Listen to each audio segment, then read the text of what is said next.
తెలంగాణ రాష్ట్రంలో స్థానిక సంస్థలపై సందిగ్ధత ఏర్పడినా కరీంనగర్ జిల్లా బీజేపీలో మాత్రం టికెట్ల ఫైట్ ఆగడం లేదు. హుజురాబాద్ నియోజకవర్గంలో టికెట్లు ఇచ్చేది తానే అని మల్కాజ్గిరి ఎంపీ ఈటెల రాజేందర్ అంటుంటే జిల్లా రాష్ట్ర పార్టీ నిర్ణయం మేరకే టికెట్లు ఇస్తామని కరీంనగర్ జిల్లా అధ్యక్షుడు గంగాడి కృష్ణారెడ్డి అంటున్నారు.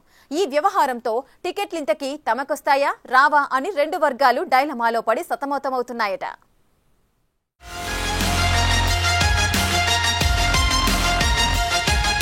కరీంనగర్ జిల్లాలో ఇప్పుడిప్పుడే బీజేపీ గ్రామీణ స్థాయి నుంచి బలపడుతోంది. ఒకప్పుడు పట్టణాలకే పరిమితమైన బీజేపీ ఇప్పుడు గ్రామ స్థాయి నుండి బలపడి అధికార కాంగ్రెస్ బీఆర్ఎస్ లకి ధీటుగా క్యాడర్ నిర్మించుకోవడానికి బీజేపీ ప్రయత్నాలు చేస్తుంటే వర్గ విభేదాలు మాత్రం కొత్త తలనొప్పి తీసుకొస్తున్నాయట. కరీంనగర్ నుండి బండి సంజయ్ మొదటిసారి ఎంపీగా అయిన తర్వాత గ్రూప్ పాలిటిక్స్ కి దాదాపుగా ఫుల్ స్టాప్ పడింది. ఆయన రెండోసారి ఎంపీగా పోటీ చేసే సమయంలో ఒకరిద్దరు తప్ప బండి సంజయ్ కోసం అందరూ కలిసికట్టుగా పనిచేయడంతో ఘన విజయం సాధించి కేంద్ర మంత్రి పదవి దక్కించుకున్నారు.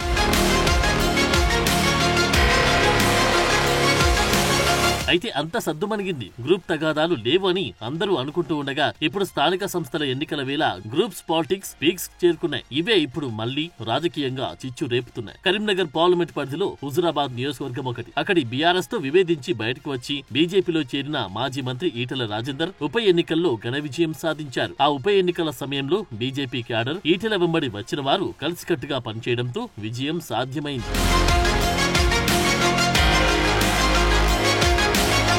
హుజురాబాద్ బైపోల్ సమయంలో బండి సంజయ్ రాష్ట్ర బీజేపీ అధ్యక్షుడిగా ఉన్నారు. తర్వాత పరిణామాల్లో ఈటెల రాజేందర్ హుజురాబాద్ నుండి బీజేపీ ఎమ్మెల్యేగా పోటీ చేసి ఓడిపోయారు. తర్వాత అదే ఈటెల పార్లమెంట్ ఎన్నికల్లో మల్కాజ్గిరి నుండి ఎంపీగా గెలిచారు. ఇక్కడ కరీంనగర్ నుండి బండి సంజయ్ రెండవసారి ఎంపీగా గెలిచి కేంద్ర మంత్రి పదవిగా కొనసాగుతున్నారు. అయితే ఈటెల రాజేందర్ రాష్ట్ర అధ్యక్ష పదవి ఆశించినప్పటి నుండి వీరిద్దరి మధ్య విభేదాలు తారాస్థాయికి చేరాయంట. ఈటెల రాజేందర్ తనకి రాష్ట్ర పార్టీ అధ్యక్ష పదవి రాకుండా అడ్డుకున్నది బండి సంజయ్ అని అనుమానపడుతూ ఉండడంతో ఇప్పుడు వారిద్దరి మధ్య విభేదాలకి కారణమైంది.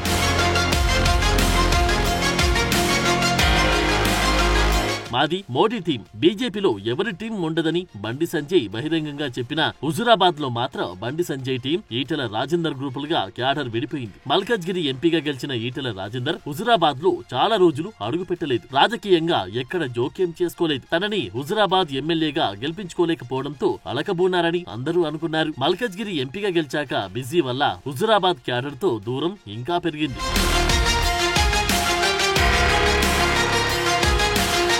అయితే స్థానిక సంస్థల ఎన్నికలు సమీపిస్తూ ఉండడంతో ఈటెలని నమ్ముకుని వెంట నడిచిన ఆయన అనుచరులకి టికెట్లు వస్తాయో రావో అన్న అనుమానాలు రేకెత్తున్నాయి. కరీంనగర్ జిల్లా అధ్యక్షుడు గంగాడి కృష్ణారెడ్డి హుజురాబాద్ నియోజకవర్గానికి చెందిన వారే అయిన బండి సంజయ్ ప్రధాన అనుచరుడిగా ముద్రపడడంతో ఈటెలతో అంటిముట్టనట్టుగానే ఉంటున్నారు. నెల రోజుల క్రితం హుజురాబాద్ లీడర్లు షామీర్పేటలోని ఈటెల ఇంటికి వెళ్లి మా పరిస్థితి ఏంటి అని అడగడంతో ఆ సమయంలో ఈటెల చేసిన వ్యాఖ్యలు రాజకీయంగా పెను దుమారం రేపాయి. ఎక్కడ పేరు ఉచ్చరించకుండానే పరోక్షంగా బండి సంజయ్ ని ఈటెల హెచ్చరించారు. ఈ వ్యవహారం అప్పట్లో బీజేపీలో పెద్ద చర్చకి దారితీసింది.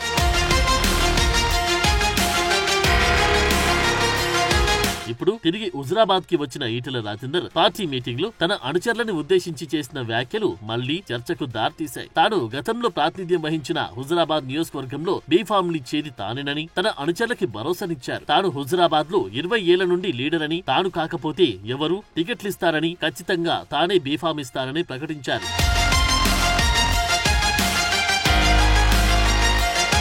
అయితే దానికి కౌంటర్ ఇచ్చారు కరీంనగర్ బీజేపీ అధ్యక్షుడు గంగాడి కృష్ణారెడ్డి. బీజేపీ టికెట్లు బీఫామ్లు ఇచ్చేది వ్యక్తులు కాదని, బీజేపీ హైకమాండ్ రాష్ట్ర జిల్లా పార్టీ మాత్రమేనని, ఒక వ్యక్తి చెబితే టికెట్లు ఇచ్చే సాంప్రదాయం బీజేపీలో లేదని, పనిచేసే వారికి గుర్తింపు అని పేర్కొన్నారు. ఇప్పుడు ఈటెల వ్యాఖ్యలకి కౌంటర్ రావడంతో హుజురాబాద్ ఈటెల వర్గీయులు ఒక్కసారిగా కంగుతిన్నారు. తమ నాయకుడేమో తానే టికెట్లిస్తానంటారు, పనిచేసే వారికి టికెట్లని జిల్లా అధ్యక్షుడంటారు. ఇంతకీ తమ పరిస్థితి ఏంటి అని తలలు పట్టుకుంటున్నారట. మొత్తానికి స్థానిక సంస్థల ఎన్నికలకి హైకోర్టు బ్రేకులు వేసిన కరీంనగర్ బీజేపీ మాటల యుద్ధం తారాస్థాయికి చేరుతూ ఉండడం చర్చనీయాంశంగా మారింది.